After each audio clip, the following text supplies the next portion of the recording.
Hi all, welcome to a mega exciting Chess 24 overview, Sinquefield Cup, round 1 highlights. So I'm going to say hi all in the chat on the Chess 24 page. Hi all. Oh, welcome. Let's mute that. Okay.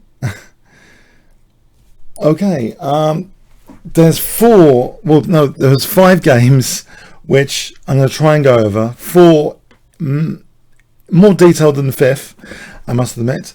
And I like to start off when I'm doing a set of games like this with what I think the more exciting ones first. So I think one of the more exciting games of the round, first of all, the Sinquefield Cup has this year's Sinquefield Cup is the 3rd leg of the Grand Chess Tour. So it has Vishyana, Levon Aronian, Fabiano Caruana, Anish Giri, Hikaru Nakamura, Wesley So, Peter Zvidler, Veselin Topolov, Maxim Vachier-lagrave and Ding Liren. So a great list of players, the best in the world, except of course Magnus Carlsen is not playing, he's preparing for World Championship, and Karyakin. But these are among the top in the world. So let's see some of the exciting games and highlights of those games. So the first game I'd like to have a look at, actually, I've got some prepared analysis notes here. Let's have a look at Wesley So against Hikaru Nakamura. Okay, I hope the screen's set up okay. I'm actually hiding the score sheet here because I would like to play like a guess the move style. That's the thing I usually like doing on Tuesdays anyway, like some of my other broadcasts. So there's usually a move score on the right around here, but I've blanked it off because I want to create some suspense and maybe make sure you're awake and ask questions about things. So okay, so in this game Wesley kicks off with d4. I hope the board's okay and everything. If I just may ask before I carry on, is it okay the way it's configured? It should be okay. It's okay on my preview here, so yeah. Okay, so Wesley So he plays d4. We have knight f6 from Nakamura. We have c4, e6, knight f3. So we're in Queen's Indian territory now. It's kind of Queen's Gambit decline, but it goes into Catalan territory with g3. Bishop e7. This is quite a trendy line, quite popular. D takes c4. So white's temporarily sacrificing a pawn. Knight e5. This is very well known stuff. Knight c6, and there's 2 main choices here: either knight takes or bishop takes. In the game we see knight takes in this particular game, but for example Kramnik's played, among others, bishop takes c6 has been played a lot. This is quite theoretical, where you take on e7 and play this. It might seem a bit counterintuitive to give up the light square bishop. This has been played a lot though. Black's got structural problems, and it swings and roundabouts there. But knight takes c6 in this particular game. B takes. So white's trying to get his pawn back and plays actually knight a3. This has all been seen before, and black doesn't really want to allow knight takes c4. Bishop a6, there might be queen a4. Black actually just takes on a3 here and now tries to hold on to the pawn. It seems pretty stubborn thing to do. Bishop a6.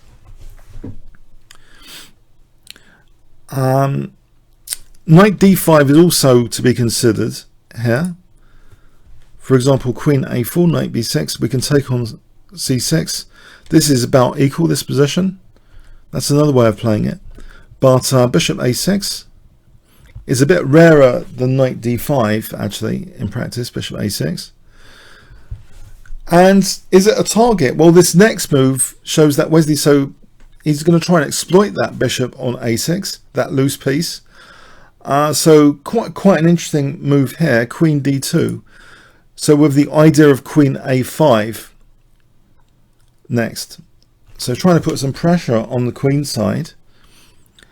If white immediately tried to take back his pawn, then this position is about equal.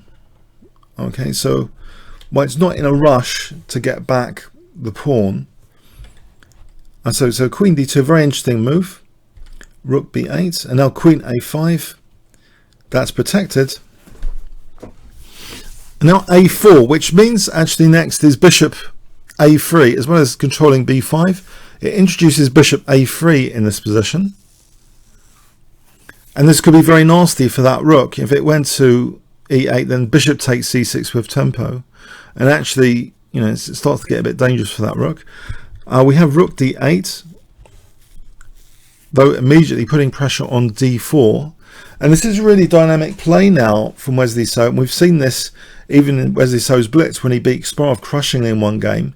He's sacrificing yet another pawn, bishop a3. Extremely dynamic play with both bishops, you know, crossfire of the bishops here. Very, very interesting. Double pawn sack, basically. But now, you know, he has some very concrete threats after this next move, rook fb1. Two immediate ones. Rook takes, queen takes. If it was white's turn, then queen takes, but also queen takes for the back row mate. So black has to withstand both threats and plays actually rook b6 here. And this might seem odd, as though it's like giving up the exchange. But what are the alternatives here? I mean, potentially it's running into bishop c5. But if we look at the alternatives here, like bishop b7, queen takes, hitting the rook. This is very, very good for white with bishop takes c6, because then takes we can take on b8. So that's very good for white. So we have this rook b6. Black's doing fine for the moment. Bishop c5, even though it's like seems to be losing the exchange, white shouldn't be interested in winning the exchange here, because it kind of fixes black's pawn structure quite a bit. We have rook d1 instead, just keeping a lot of pressure. So the way Wesley So is playing this, you know, he's pretty calm. He's sacked 2 pawns here in this game, and he's very, very calm. Black has the full collection of pawns, right? 4, 5, 6, 7, 8. Black's got all 8 pawns. White's 2 pawns down, just very calm move still. Not, you know, he's going to cash out or get his material back at the right time. Now here we have h6.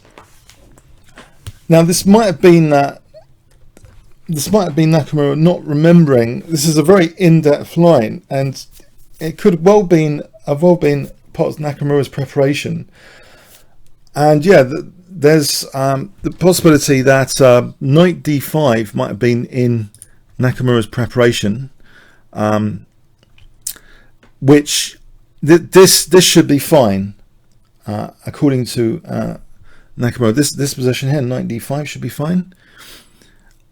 For example, bishop takes b6, c takes. This is a difficult position to crack, even though white's the exchange up. This kind of finesse, it's encouraging white to close up his own bishop if white has to play e4 to dislodge that knight. So that's an interesting alternative, to play knight d5 instead of h6. But we have here h6. And now rook takes d7, knight takes d7. On queen takes d7 instead, then simply white's winning a piece with taking and then taking on a6. Okay, so pretty much forced knight takes d7.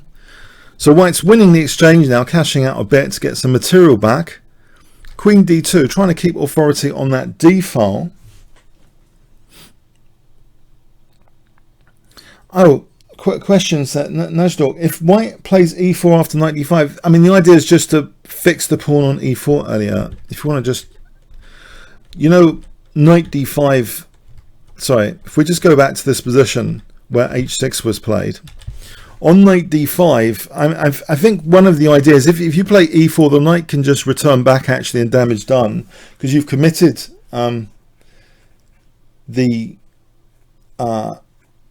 you've committed the pawn forward, you've blocked in the bishop here. Sorry, is there a resolution problem? I think I usually broadcast at this resolution actually. I hope the resolution's okay for the rest, well, for most of you, is it?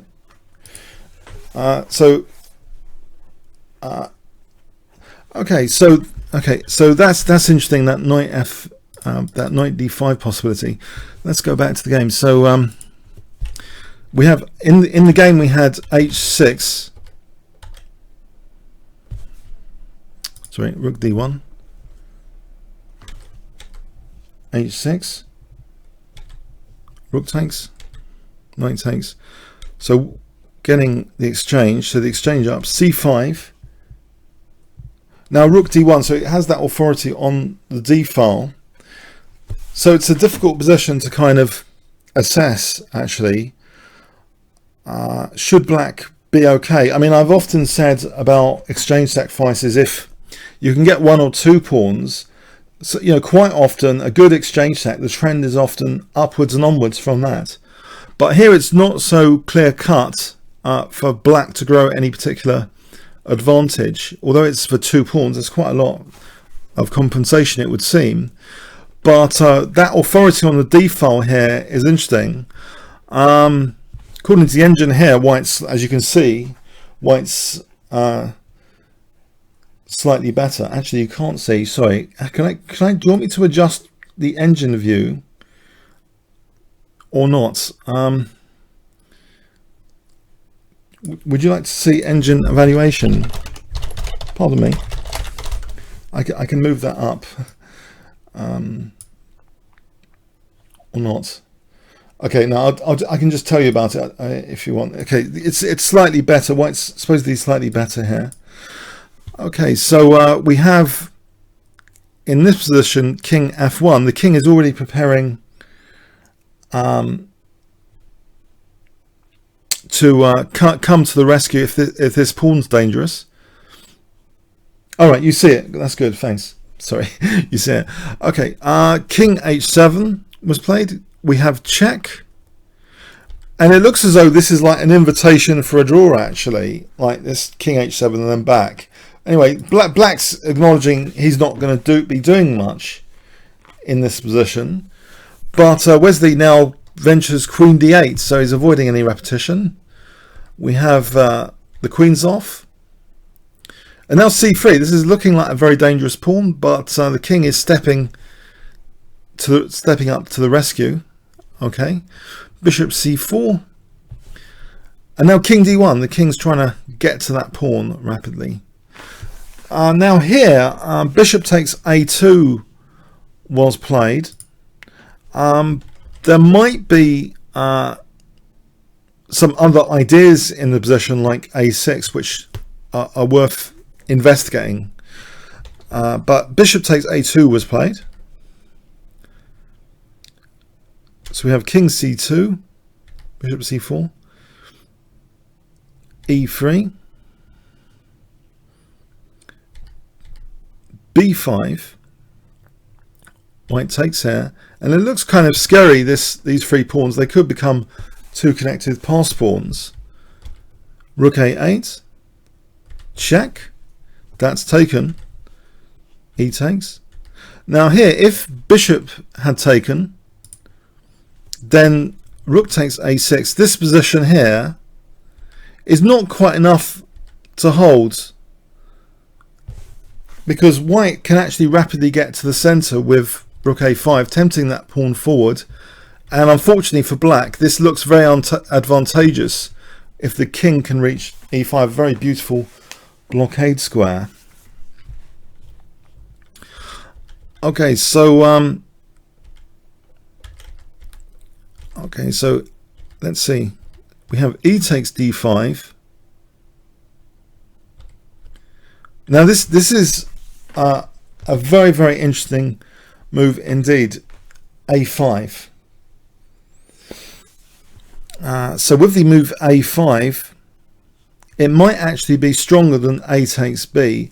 The problem with a takes b5 is that there's more of a potential for black getting a kind of fortress position. As an example, even if you know, the c pawn's under pressure, let's have a look at this position for a moment. Now the engine might tell you white is much better, but it's going to be difficult to break down, you know, potentially black's fortress here. It might be a bit tricky. So this move, by keeping the a pawn on the board, actually, it's a very, very interesting decision to play a5. We have now b4 check, king d2, rooks, and now bishop f1, because white is threatening actually rook c8 here. So black is preparing for rook c8 with bishop f1 to be able to play c4. We have rook c8, c4, but the pawns are being fixed here, and the king's a nice blockade. The interesting thing here, this is the position actually where Nakamura actually resigns here, but there's actually quite a bit of trickery in this final position, which I think ought to be explained. And yes, I have made notes about this final position. So now you might think, oh, isn't it like dead easy? White is just picking up this pawn. You might think, okay, bear in mind black resigned here, but rook b6, as though we're going for that pawn. I'm just going to give you an example. g6.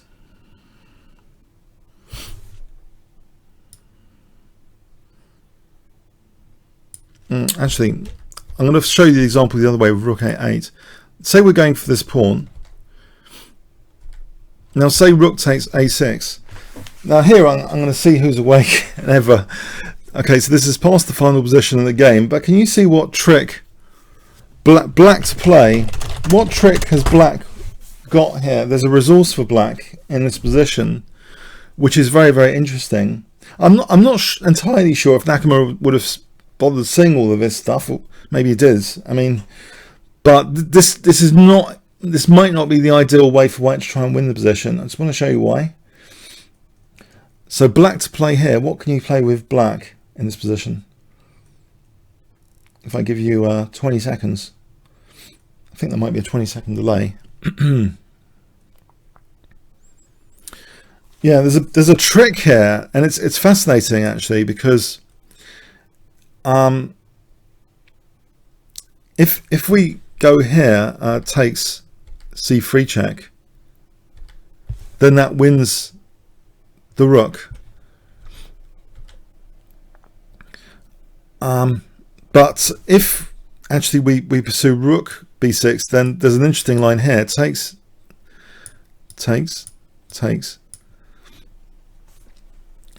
And here, right, this is an amusing, this is a punchline variation. a6, right, and it looks as though, hold on, this is not stopping the pawn, so you try and play king d4. So guess what black has here? Black to play here. This is a very amusing variation. What can black play in this position?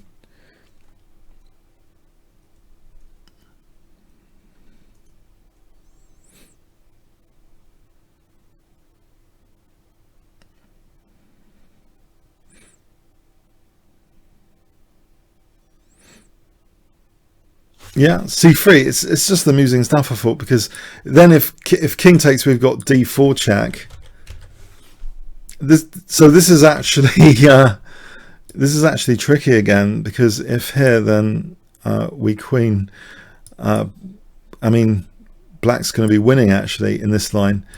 So I just wanted to show you there's some tricks there in this final position. But this is, so technically it looks as though going for the A pawn, but there's other ways of playing this. You don't have to go for the A pawn with rook A8. So like rook B6 can actually have the flexibility of going for the D pawn. So for example, we can do this basically as white, stop any tricks with bishop E4 technically, and we'll just go for the D pawn. So we can take the D pawn off, and then we can go for the A pawn after eventually, but we can make sure that bishop E4 is ruled out in advance. I mean, and basically, yeah, there shouldn't be any problems here. This will all fail now miserably, these tricks, because we can just do this with E4 control. I mean, this is the technical way to incisively win it without all these silly tricks. Just keeping control of E4. Then we're queening. Yeah, it's just some interesting stuff around the final position. You know, sometimes grandmasters, they do resign, and it needs kind of explaining some of the resources, or maybe they didn't see some of the complexity either. I don't know. But yeah, the rook ultimately will triumph over the bishop. But the pawns are pretty dangerous in this position. So I think, you know, there's some justice to seeing the resources there available for black. So I think this game actually represents the first ever win of Wesley So against Hikaru Nakamura in the classical time controls. They've had, I mean, decisive results each on other controls. But I think, let me do a quick check. I think their results, actually I've got here 2-1 with 7 draws. That can't be right.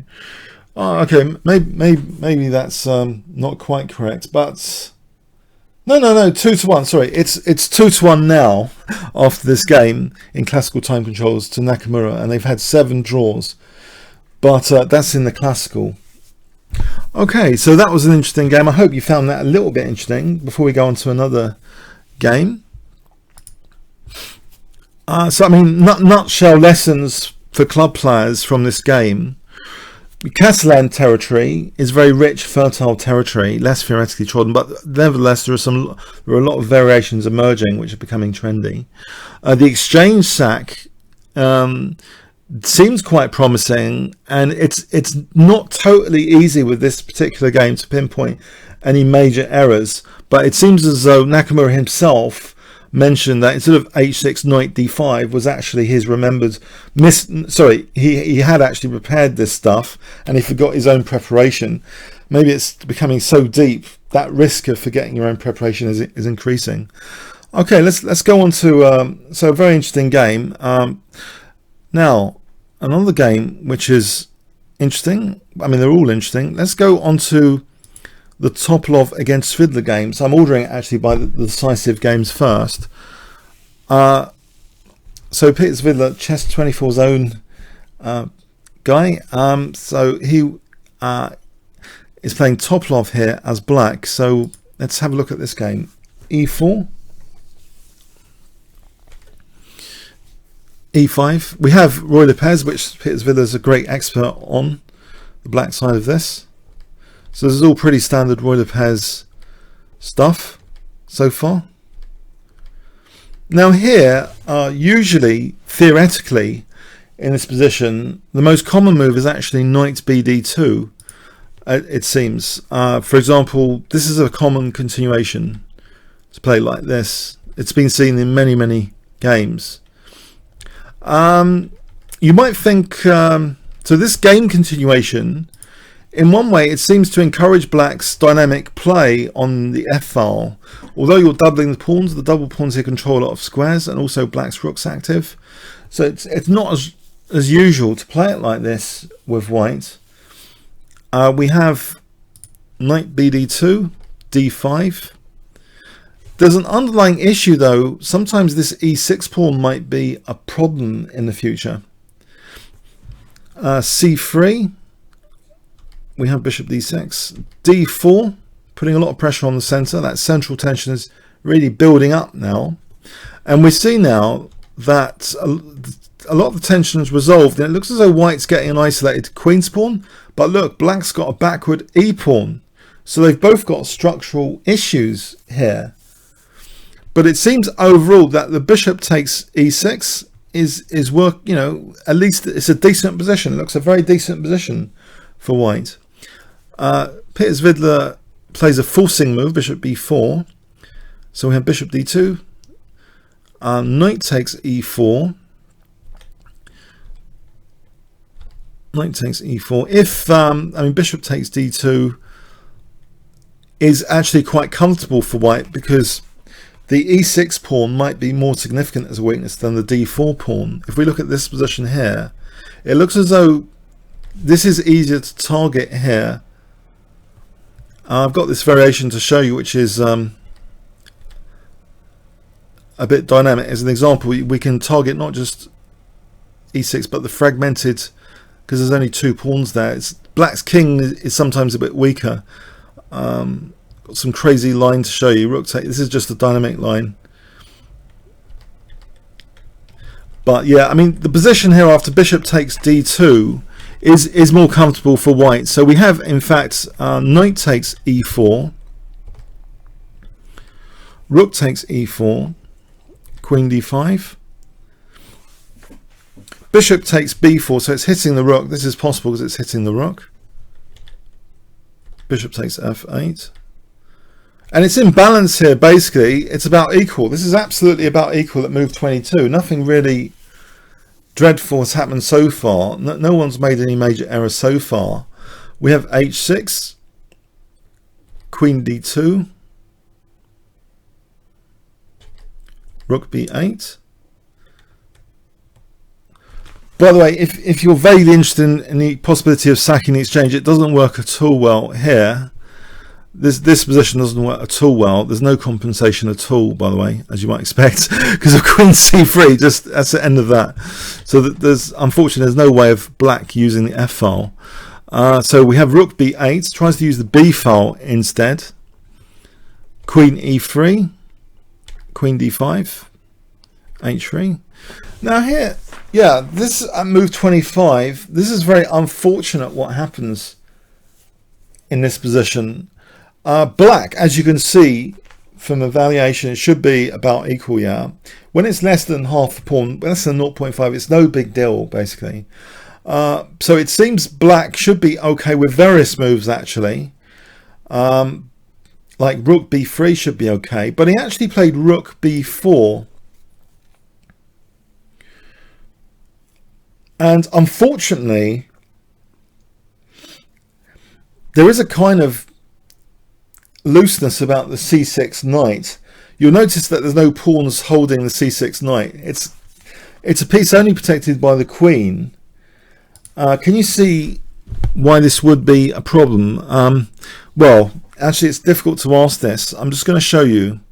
This might be based on a miscalculation. White plays. It is actually a committal move, pardon me. Can you see what white plays in this position and why it might be dangerous? If I asked you white to play here, there's a problem, big problem about the position. But I guess it's like a deeper miscalculation I assume on Peters Vidler's part here in playing rook b4. So can you see what white plays here to punish rook b4? This is why I'm hiding the score sheet, by the way. I like to play these quizzes. If I give you a few seconds. White to play.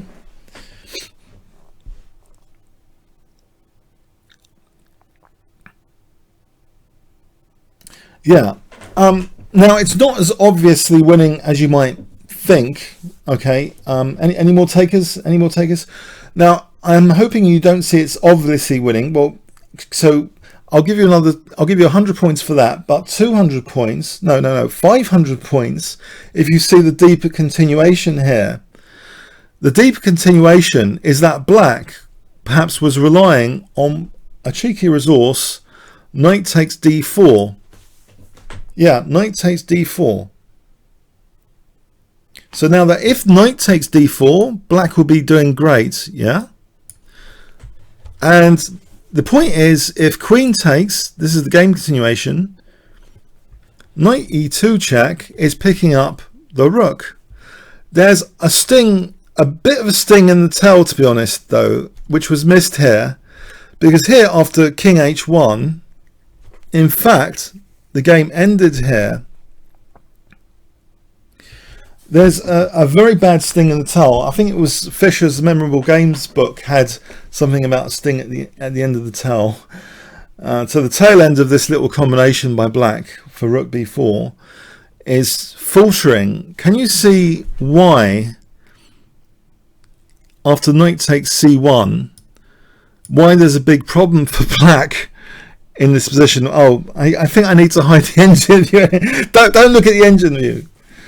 What's the problem for black in this position? Yeah.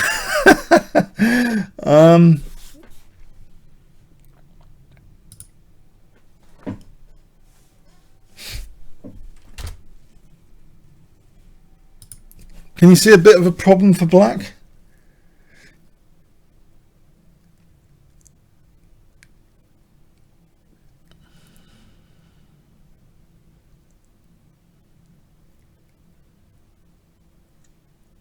Okay,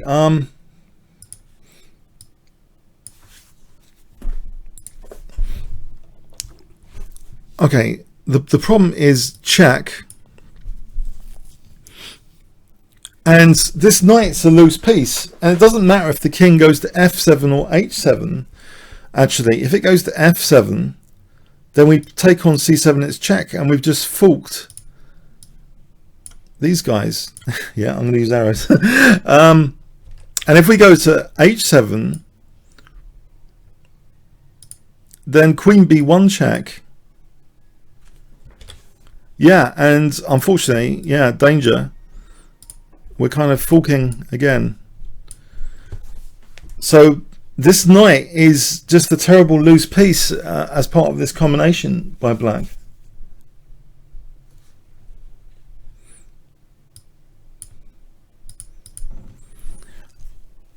So yeah, it's unfortunate because black's position before this rook b4 was perfectly fine actually.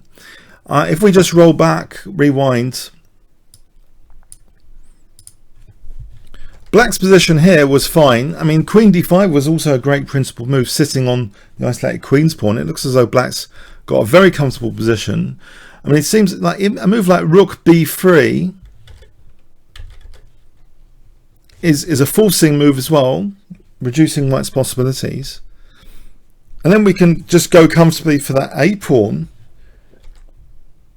and swap it for the c pawn. If we have a position like this, that kind of exchange of prisoners, this position here is, as you can see, it's heading for equality. You know, black's got sufficient play. It's heading for equality.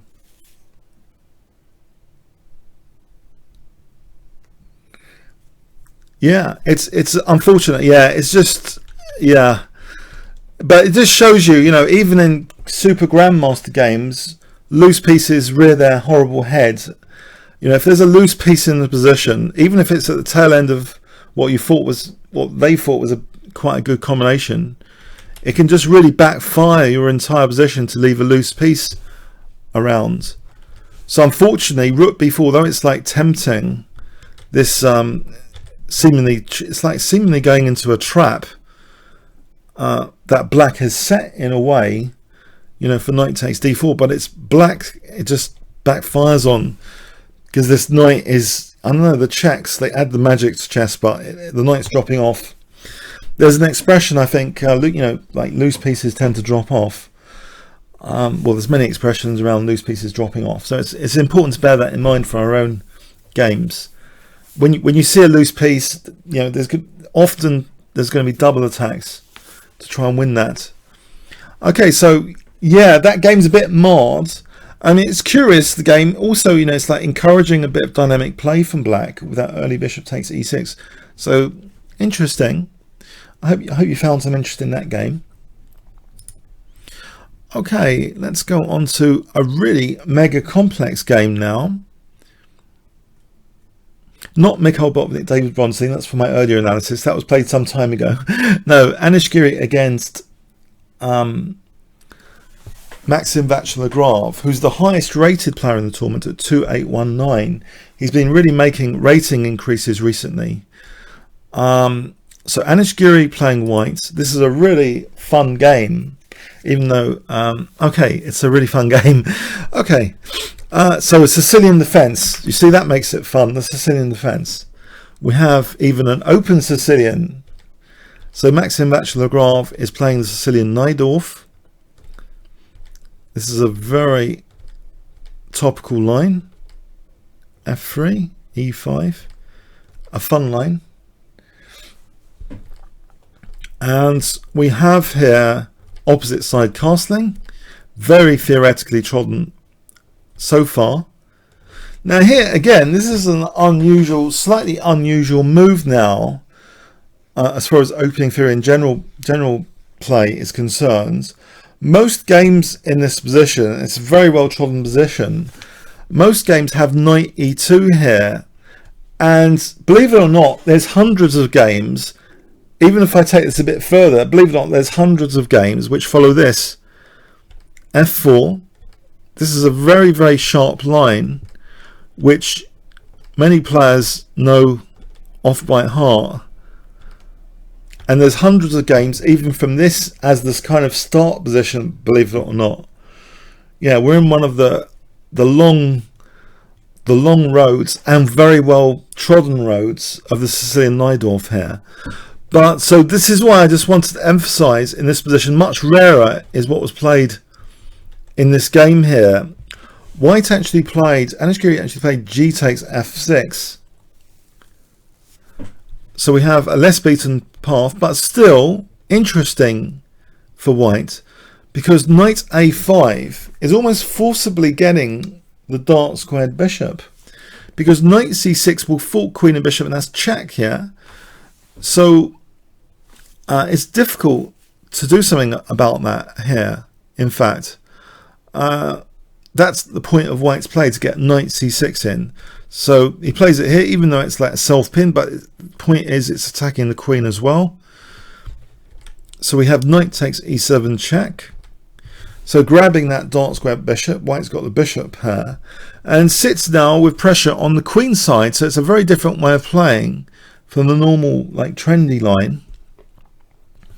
Rook C6, King B1, black doubles, Rook D2.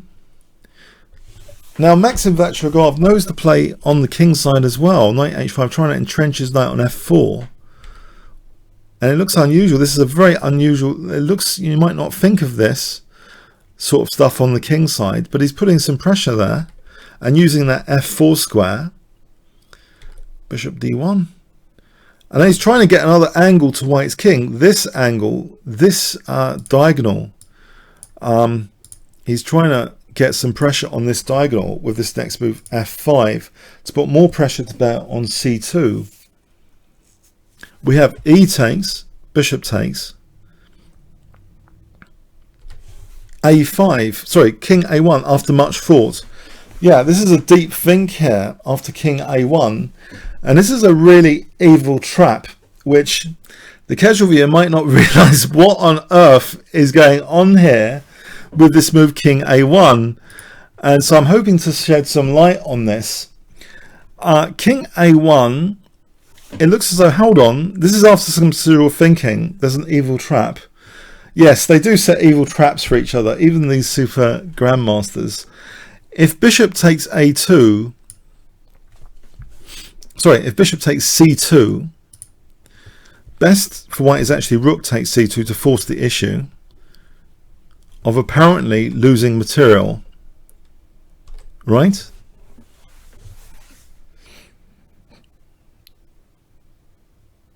So losing a pawn, but guess what white has here, which is absolutely bone crushing. White's play, it's an absolute murder.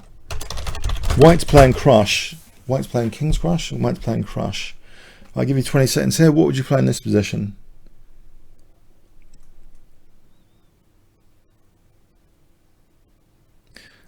it is a kind of loose piece disaster, I guess. It's another loose piece disaster example in the variations here, in this variation. Can you see what white can play?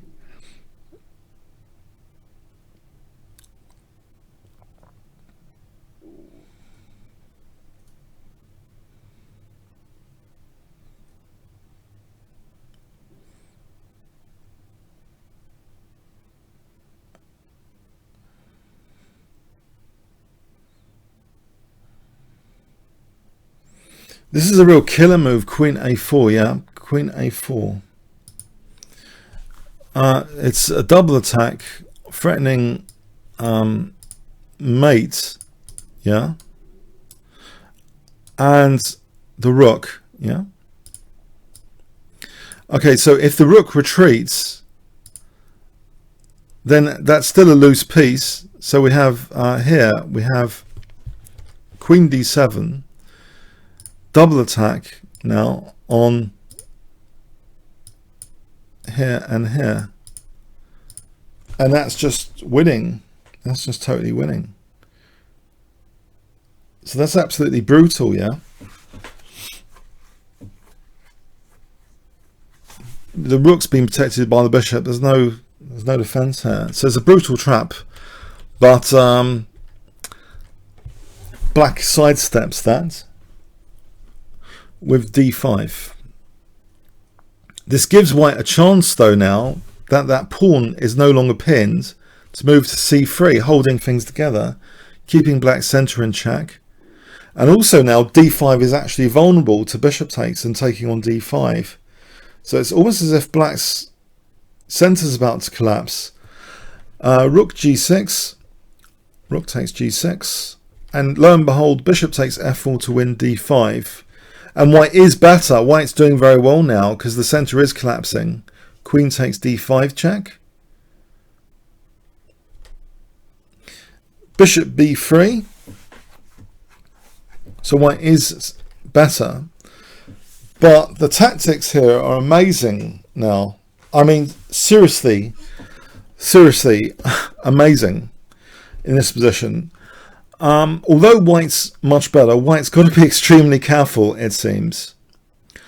Anish Giri, after much consideration, played king a2, which turns out to be a kind of mistake in inverted commas. It's a tricky position. One of the points to note here, if queen b5, hitting the rook,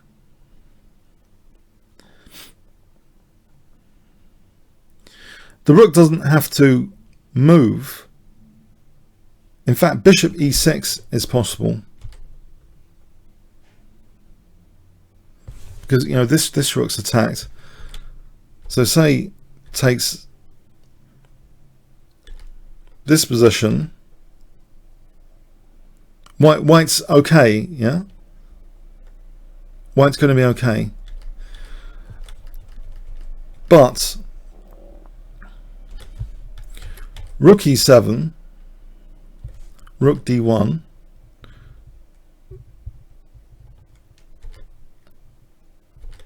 queen takes f3.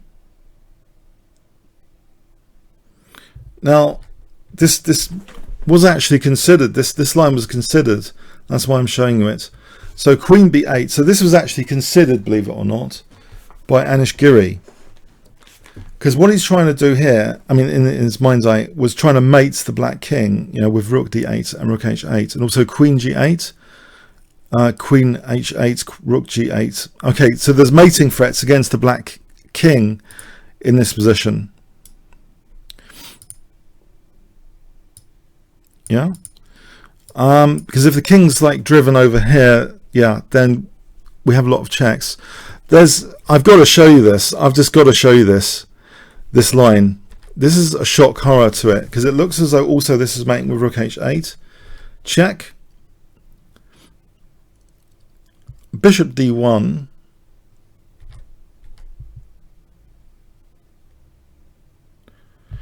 And here I want to show you this position. black has a bone crushing move in this position. Black to play and win.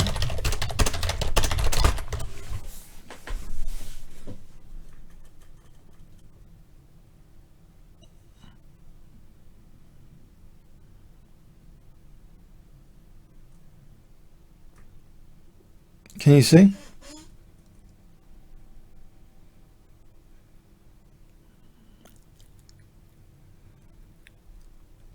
Any ideas?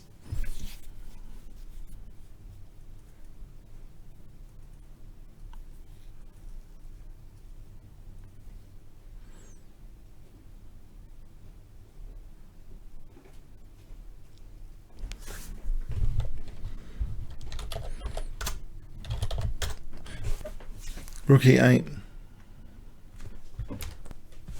In this position, okay, Rook e8 is just crushing, yeah, because this.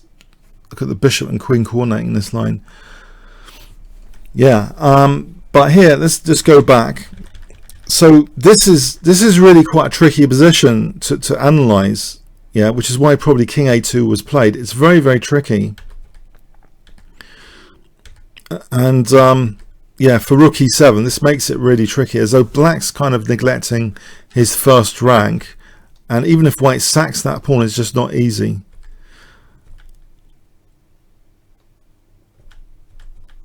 There's also, if white retreats here, by the way, this was also scary to Anishgiri e4, as if black was being given counterplay. Although the engine's kind of like white because of rook d4. Rook d4 here is strong, but perhaps there was, you know, fear about rook e4, rook a4 stuff. So this was kind of rejected, perhaps. But technically, yeah, queen b5 is the move to play, but you really need to back it up. So it looks like a bit of casual, in a way. I mean, no, I wouldn't say casual prophylaxis. Just looking at these lines and being a bit scared about black's counterplay to play a move which normally, you know, you're trying to tuck the king away a bit. But unfortunately, you know, Maxim vachier-lagrave is an absolute genius tactician. And I remember doing videos for him much before he was even 2600, because he had some spectacular tactical games. But here, there's an absolutely great way for black to equalize in this position, and it's bishop e6. It's a horror. The reason is that this equalizes. Well, white played queen c6 here with the idea of avoiding, perhaps in this line, black has another way of just equalizing tactically, which was probably trying to be avoided by playing queen c6 instead. Can you see what black's play here?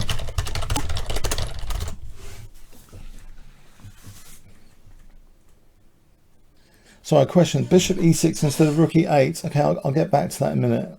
But black's playing this position.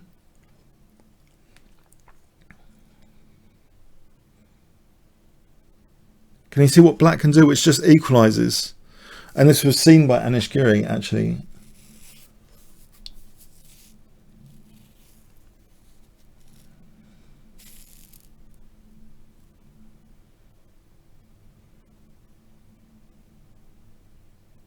What can black play here?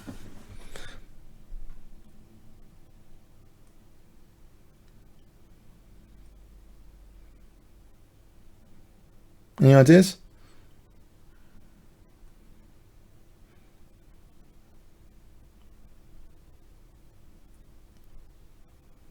Yeah, this pinned bishop is maximized with rook b8 because it's trying to lure the queen away from a4.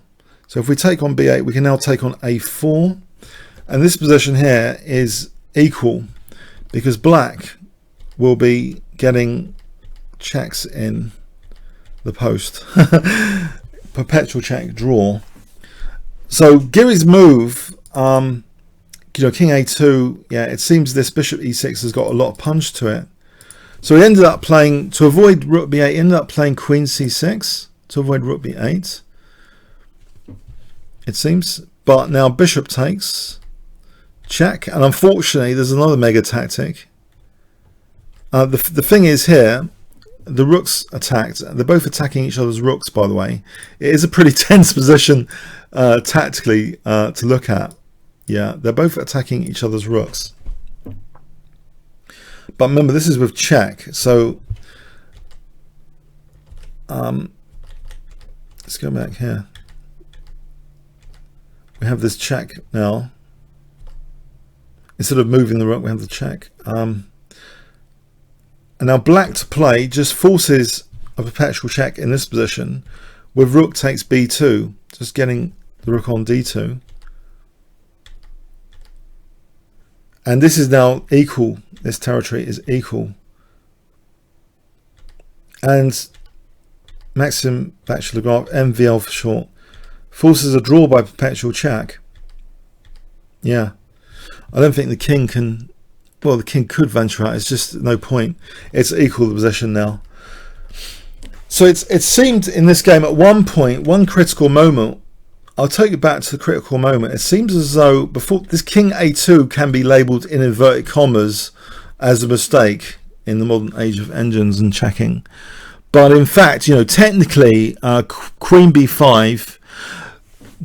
But you know what has happened in this game? It's like, how did the black queen also and bishop get to be so influential? Because if you remember earlier on, this is just my own question now. I'm thinking, this queen, how is it having an influence on the king by going to the king side? Isn't this, how is the queen having any impact on the king? Let's rewind that again. How did that happen? It's when white was trying to win d5, he brought the queen a bit closer, didn't he? So white won that d5, and the queen's on f4 is actually kind of relevant again. So in a way, it was that d5 pawn sack. It's white's, you know, getting the queen a bit closer, and the queen's all, you know, has influence over the white king here. So yeah, it's very, very tactical stuff going on behind the scenes in this game. Very, very tactical. So queen b5, there'd be rook e8, queen c6 was played.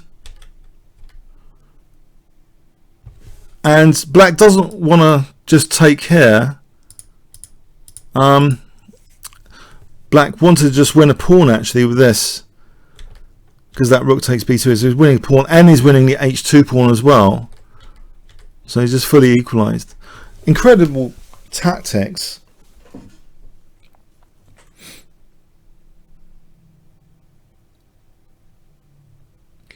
Now Gary is not the draw master, and he's getting a bit pissed off with everyone, saying he's a draw master. Now, I have never made any jokes about Giri on Reddit at all about drawing, okay? I just want to... It was someone who happened to be called Kingscrusher YouTube on Reddit. Nothing to do with me, right? Now, no one should make any jokes about Giri drawing. No. There's a lot to be worried about. As you saw, there was a lot to be worried about behind the scenes. At the point King A2 was played, there was a lot to be concerned about, as I've just demonstrated. Yeah? Okay, so let's go on to another game. Let's go. But it's very exciting, I thought. Okay. Now, the next most exciting game, which I've got great notes for, well, relatively great notes for, is Vishy Anand against Caruana. Yeah, so Vishy Anand playing white e4. We have a French defense, and this apparently took Vishy by surprise, as Caruana didn't think Caruana plays the French defense that much. We have actually the winner variation, Vinois. And obviously the main move is e5 here, by far. That's the pretty standard move. Actually, you know, the second most popular move is e takes d5. And Vishy was concerned that you know, A, he was surprised about the French defence, and B, and this is more surprising, that Vichy said about correspondence game research, and I'm wondering if he's talking about actual correspondence chess. There's been some lines in correspondence chess for the winner. So anyway, whatever, but he played this to be on less sharp territory.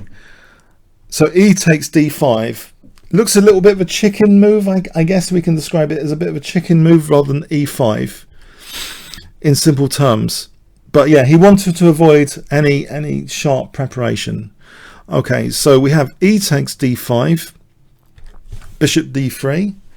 It's not as boring as an exchange French, although initially you might think this is as boring as an exchange French. No, we'll have some swings and roundabouts soon to play with. Okay, both sides castle, C6, Bishop G5, H6. Yes, exciting position. F3.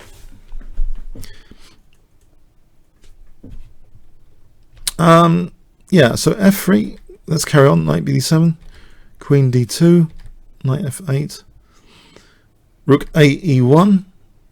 So yeah, there's only one shared file in this symmetrical pawn structure. Yeah, it does have some similarities with an exchange French. And the outpost for black has been deprived with F3, whilst the outpost for white is the E5 square, yeah? So this is alive and kicking. This is the shared file, right? So E5 and E4 of interest, but F3, yeah, slightly weaker than dark squares to control that. Now, after A3, Bishop E7, with the bishop dropping back, Knight G6. And now, actually, we have to move Bishop G3. And black played here Knight H5, and we do get a change in structure, which makes the game very interesting.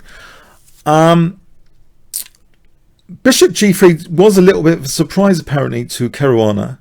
But Vichy was also now a little bit, I think, excited about the prospect of entrenching a nice bishop on E5, which he does so by force with the move Bishop takes G6. There's no going back here. White's getting a nice outpost on E5 without hassle from F6. Because if Knight takes here, then I think, you know, we have Bishop takes F7.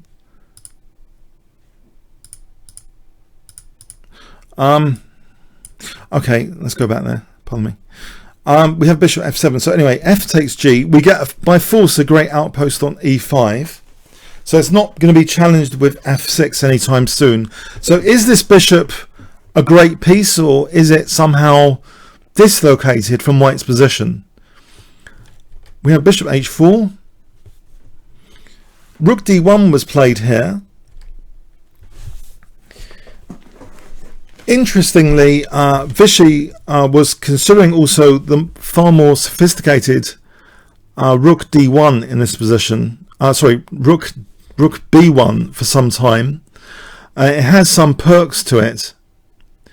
And it doesn't use up that D1 square, so the queen can sometimes usefully retreat to D1 after Rook B1.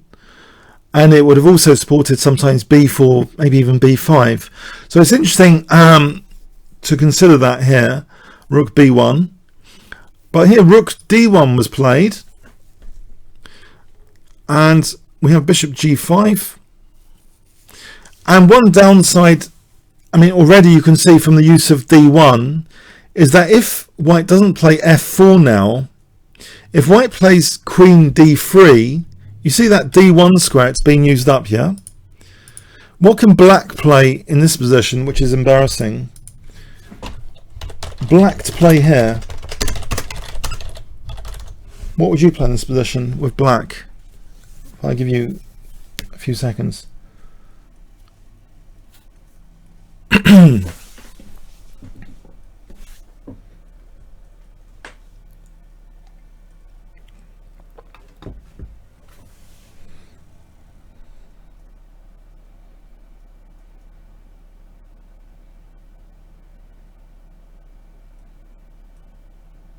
Any ideas?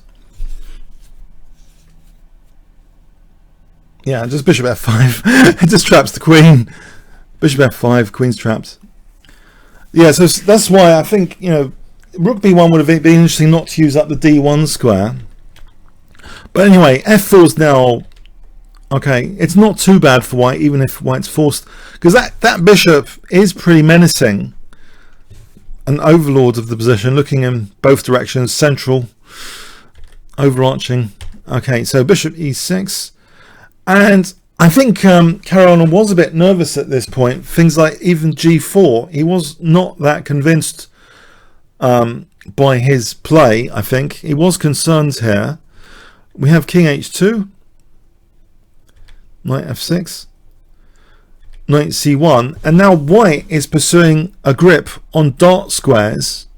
You'll see that white is also trying to grip the c5 square now, like in Monopoly, trying to grab similar locations to e5, c5. So knight d3 gripping c5 and e5, and white also is not minding about his e4 square at the same time in doing this. So saying to black, okay, have some of my light squares, but I'm going to strangle you on these dark squares. Pardon me. So we have h4, rook c1, rook c8, and now the c5 break, we have c3, and now after queen b6, b4, trying to stop any c5. So an iron grip over the c5 square, yeah, occupying e5. You can tell white has made the concession of e4, but he's got this iron grip over the dart squares. So, but what about his light squares? Isn't it cost anything? We have a strange looking move in a way, bishop f6, because is black really threatening to actually take this? Isn't that going to be in white's favour? White plays knight c5, knight takes, and we have an invasive queen here on the queen side. So is black getting something of significance? Is he going to like take off a3? Knight g1. Not minding at the moment queen takes a3. That's too dangerous to take here. Black played b6. If taking on a3, then we have rook a1, and white will be better here after rook takes a7. Slightly better, or about equal actually. It's no big deal. But anyway, we have b6. Now knight f3 is played. Takes, and at the cost of the double pawns, white has got this lovely d4 square now for his knight. That knight has got the d4 square to jump into. Although the pawns look like kind of wrecked here, we have bishop e4, rook c e1, rook e7. Now we have bishop takes f6. Another possibility of interest is queen d4 as well. I mean, white seems to have a pleasant enough position with that d4 square, but bishop takes f6, which wins that h4 pawn, because that was protecting the h4 pawn. Now queen g3, and white has a big threat here in this position.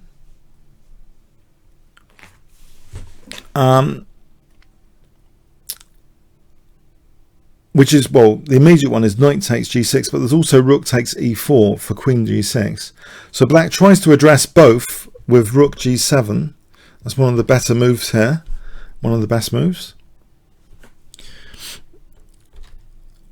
And now, yeah, just protecting this pawn. He doesn't want to let this pawn go in a hurry in this position. So rook a1. And it looks like a bit frightening, because in a way we've got a lot of black pieces kind of converging on g2 here.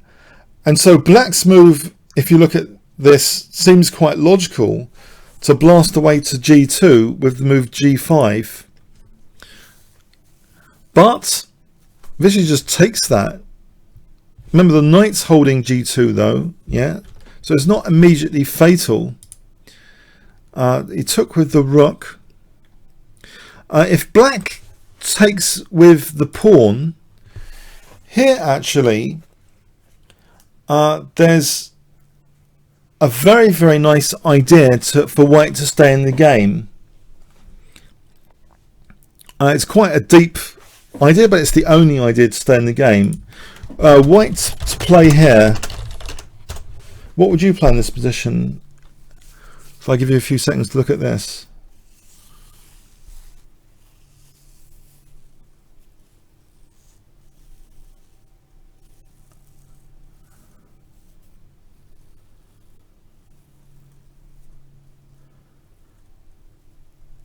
Any ideas?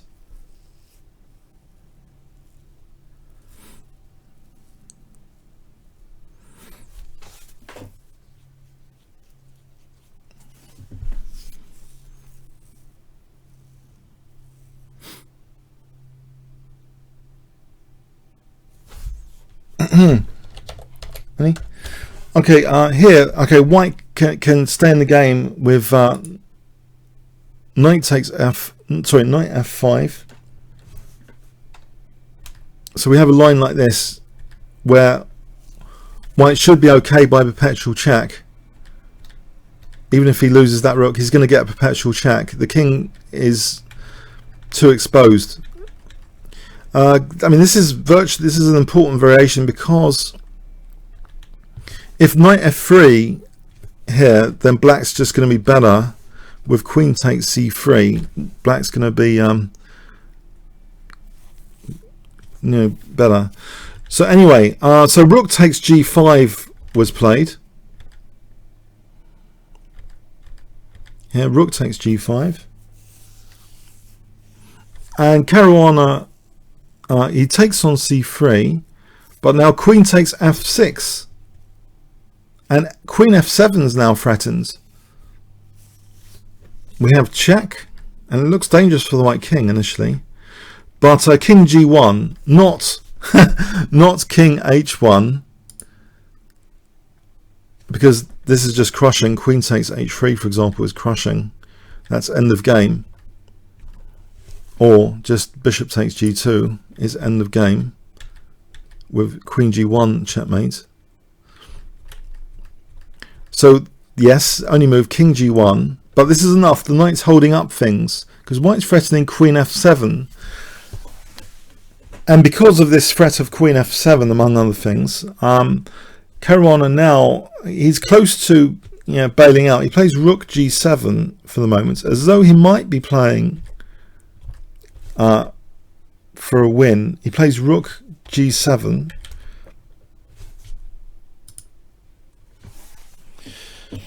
But now, after this pin is introduced on that bishop, black, sorry, no,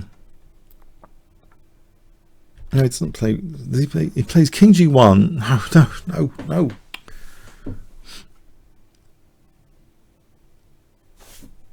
No, actually, I think he played queen takes g2 here. He just bailed out with forcing a draw. Queen takes g2.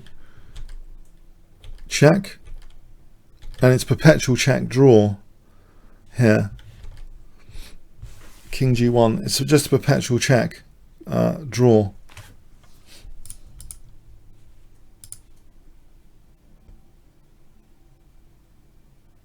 Let me just 100% check that.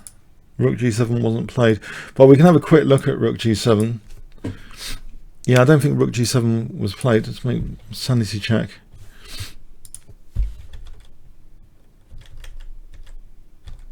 Yeah, queen takes g2 was played immediately, but let's have a quick look at that position.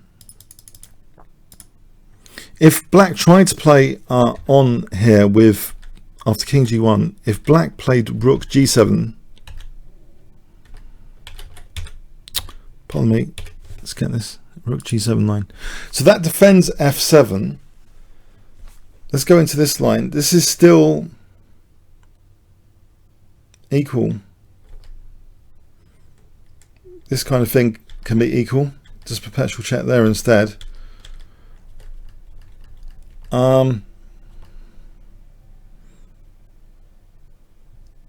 Yeah, so I don't think rook g7 is about equal as well. But maybe some people were expecting rook g7 instead of the immediate, like forcing the draw. But anyway, yeah, so that fizzled into a perpetual check in the end. But it was a very, very complicated game. Indeed, very interesting to analyse that one. Okay, so in a nutshell, Vichy using kind of almost winner, but then e takes d5 to just get away from any potentially dangerous preparation. I've kind of overrun this highlights by significantly, and I haven't got too many notes. There was another game which I didn't really make too many notes on. It was Ding Liren against Levon Aronian. Let's have a quick quick playthrough on this. So symmetrical pawn structure out of the opening.